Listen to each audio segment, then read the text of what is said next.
नमस्कार, दैनिक भारत में आपका स्वागत है। एक बहुत बड़ी खबर देने जा रहा हूं और खबर यह है कि अली अशरफ फातमी पूर्व वरिष्ठ राजद नेता और पूर्व मंत्री HRD ने अपने पद से इस्तीफा दिया है, पार्टी भी छोड़ दिया है और कहा है कि मेरा वहां दम घुटता था, नैतिकता नाम की वहां कोई चीज़ नहीं थी और उनकी घर वापसी हो गई है।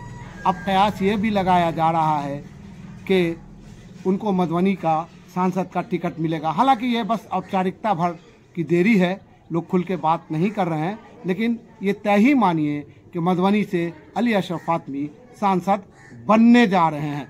तो इसी सिलसिले में हम आए और बात करना चाहा उनके बेहद करीबी और दरभंगा की राजनीति में एक शानदार पैठ रखने वाला युवा नफीसुल हक रिंकू से। आइए बात करते हैं और सुनाते हैं कि इन सारे मुद्दों पर नफीसुल हक रिंकू, जो किसी परिचय का मोहताज नहीं है, उनसे हमने बात किया, उन्होंने क्या कहा हम आपको सुनाते हैं। धन्यवाद।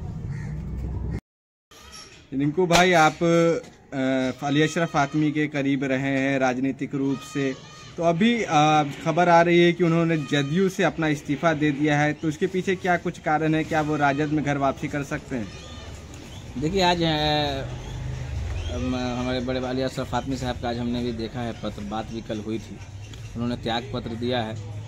तो अब घर वापसी आप जान रहे, उनका चुनाव लड़ना है उनको। हम लोग भी चाहते हैं कि दरभंगा शहर से या दरभंगा का अगल बगल किसी भी जिला से चुनाव लड़ें, ताकि जो उन्होंने जो अपने जब वो सांसद रहे, आप देखा होगा शहर में बहुत ऐसी चीज़ें इन्होंने किया है जो आज तक उनको लोग याद करते हैं, उनसे लोग प्यार करते हैं, चाहे वो किसी भी समुदाय और किसी भी जाति या धर्म के लोग।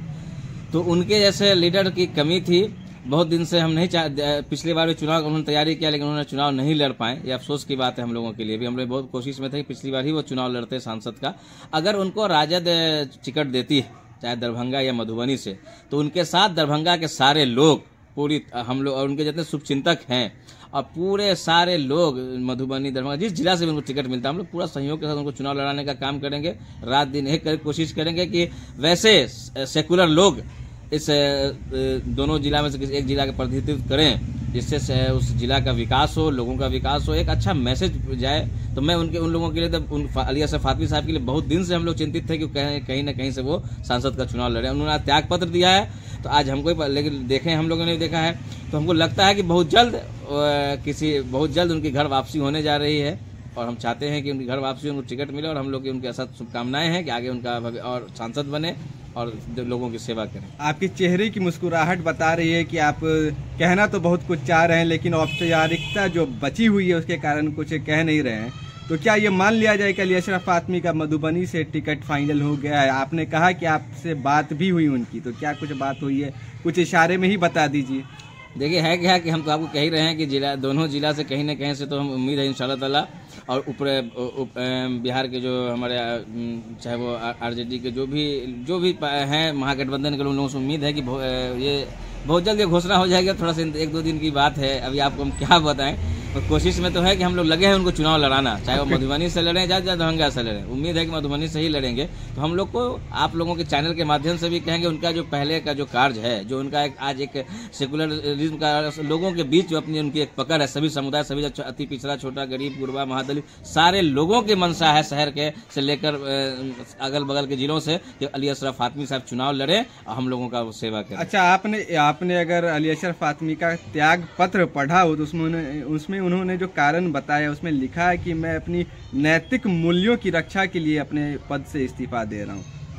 ये एक बड़ी बात है, मतलब कहीं ना कहीं उनके नैतिक मूल्यों का हनन हो रहा था वहाँ उन्हें वो। देखिए, नैतिक मूल्यों के हनन की बात जो कह रहे हैं, बीजेपी से वो NDA गठबंधन में थे, जहाँ तक हमको लगता है, मेरी अपनी जो सोच है, तो हम लोग एक परिवार से जुड़े हैं। हम लोग का परिवार, हम लोग का खानदान, हम लोग का फैमिली से लेकर ऊपर तक समाज मोहल्ला, वो नहीं चाहता है कि हम लोग जो है बीजेपी के साथ मिलकर किसी काम को करें। इसलिए हमको लगता है उनकी नैतिकता जो है यही थोड़ी सी ठेस उनको पहुंची होगी, बीजेपी के साथ मिलकर काम करना। हमने भी 2014 में इस्तीफा दिया था जदयू से, जो आज तक दिए हुए हैं।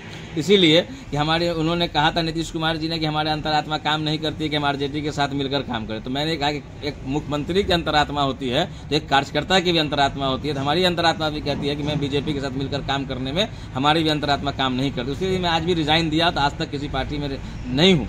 अली अशरफ फातमी साहब के जहां से भी चुनाव लड़ेंगे इनके साथ हम लोग तन मन धन के साथ इनके साथ रहेंगे और पूरी मजबूती के साथ इनके चुनाव में हम लोग साथ खड़े रहेंगे। इनको हम लोग इस बार लोकसभा भेजने का काम करेंगे। एक सवाल ये है कि क्या अली अशरफ फातमी के साथ नफीसुल हक रिंकू भी राजद का दामन थामेंगे?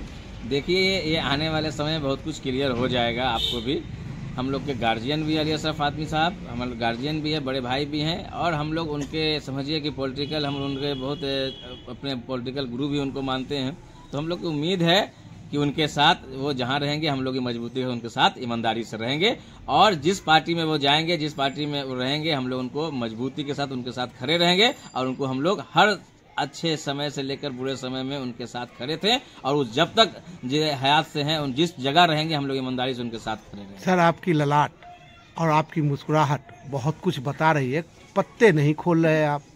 यानी कि फातमी साहब जिस नाव पे सवार होंगे उसमें तो आप सवार होंगे या सिर्फ बाहर से ही खवैया बने रहेंगे? देखिए, हम आपको कह दिया ना कि 1-2 दिन में सब क्लियर हो जाएगा। हम लोग तो कह रहे हैं फातमी साहब को जदयू ने छोड़ा है तो वो तो बीजेपी से चुनाव लड़ेंगे नहीं, जब भी लड़ेंगे तो महागठबंधन ही से लड़ेंगे। तो महागठबंधन में हम लोग भी हैं, हम लोग भी उन्हीं के, हम लोग पिछली बार चाहे विधानसभा का इलेक्शन हो या लोकसभा का इलेक्शन हो, हम किसी पार्टी में नहीं भी थे, तब भी यही कहते थे कि जो भारतीय एनडीए के खिलाफ जो मजबूत कैंडिडेट होगा, जो पार्टी मजबूत होगी उसके साथ हम लोग, हमारी लड़ाई बीजेपी से है तो बीजेपी के खिलाफ हम लोग जो भी गठबंधन रहेगा उसके साथ हम लोग रहेंगे। महागठबंधन के साथ जो भी जिसको भी लोगों ने महागठबंधन में शीर्ष नेतृत्व में वो टिकट दिया उसके साथ हम ईमानदारी से खड़े थे। आज फातमी साहब को जहां से भी टिकट मिलेगा उनके नेतृत्व में हम लोग उनको चुनाव लड़ाने का काम करेंगे, उनके साथ हम लोग कदम में कदम मिला के साथ रहने का खत्म करेंगे। हम और चाहेंगे भी कि महागठबंधन से वो लड़े, और खास तौर से आरजेडी से लड़े, राजद से लड़े, और आने वाले समय में हम लोग भी जो है कोशिश आरजेडी को उनके साथ मिलकर हम लोग मजबूत करने का काम करेंगे। क्योंकि वो धर्म ये एक आप देखे भी होंगे कि जिस तरीके की हम लोगों के डिफरेंट तरीके की शोषित जो है, जिस तरीके से हम लोगों को शोषण हम लोगों का किया जा रहा है, और इस तरीके से हम लोग भी चाहते हैं कि वैसी पार्टियां जो सब जैसे कहते हैं ना कि एक छोटे से गरीब, गुरबा, अति पिछड़ा, दलित, महादलित, अल्पसंख्यक सारे लोगों को लेकर चलने वाली जो पार्टियां हैं, जो समाज के हर तबके के लोगों को लेकर चलने हैं, तो वो आप देख ही रहे होंगे कौन सी पार्टियां हैं जो उस चीज़ में इस चीज़ के लिए लगी रहती है। तो हम लोग कोशिश रहेगी कि हम लोग जिस पार्टी में फातमी सब जाएँ उनके साथ हम लोग उस पार्टी को भी, हम लोग जो आज हम लोग बिना पार्टी के हैं लेकिन हम लोग चाहते हैं हम भी अपने पूरे शहर के सारे नौजवानों के साथ, अपनी पूरी टीम के साथ हम लोग भी जिस पार्टी को हम लोग बहुत जल्द आप लोग घोषणा करें किस पार्टी को हम लोग ज्वाइन करने जा रहे हैं। धन्यवाद। एक आखिरी सवाल, इसी सवाल है, एक आखिरी जिस तरीके से दरभंगा की राजनीति में आपका पैठ हुआ और स्टूडेंट लाइफ से आप राजनीति में जुड़े रहे, तो आने वाले समय में नफीसुल हक रिंकू को हम दरभंगा का विधायक के रूप में देख सकते हैं? देखिए, हम लोग अपने मर्जी से तो कुछ कहें, जो भी करते हैं अल्लाह पाक ईश्वर ही कर सकते हैं। हम लोग जो काम है, जिस काम के लिए पब्लिक ने आज वार्ड काउंसलर हम लोगों को जिता कर बनाया, मैं पूरा काम अपनी ईमानदारी से करता हूँ। एक छोटे से गरीब से लेकर के अमीर तक का जो एक रिस्पांस जो होती है, सबका रिस्पांस देते हैं, सबका रिस्पांस लेते हैं, और कोशिश रहती है हमसे, हमारी जात से हमसे किसी को कोई शिकायत नहीं हो। आने वाले समय में अगर यहाँ की जनता अगर कुछ नया मौका देगी, सारे मौकों को हम लोग करेंगे, उस सारे मौकों को हम लोग पूरा करने का काम करेंगे। और किसी भी जनता, शहर जहाँ हमारा घर परिवार यहाँ रहता है, हर एक शहर का जनता, शहर का एक एक घर हमारा परिवार है, उस हिसाब से सोचते हैं। और जब तक जयात रहेंगे, पार्टी से लड़ें या चुनाव लड़ना न लड़ना, विधायक बनना न बनना, ये तो बात की बात है, लेकिन ये सारा परिवार हमारा है। यहाँ सब आपसी भाईचारे से हम लोग रहते हुए आए और आगे भी रहेंगे।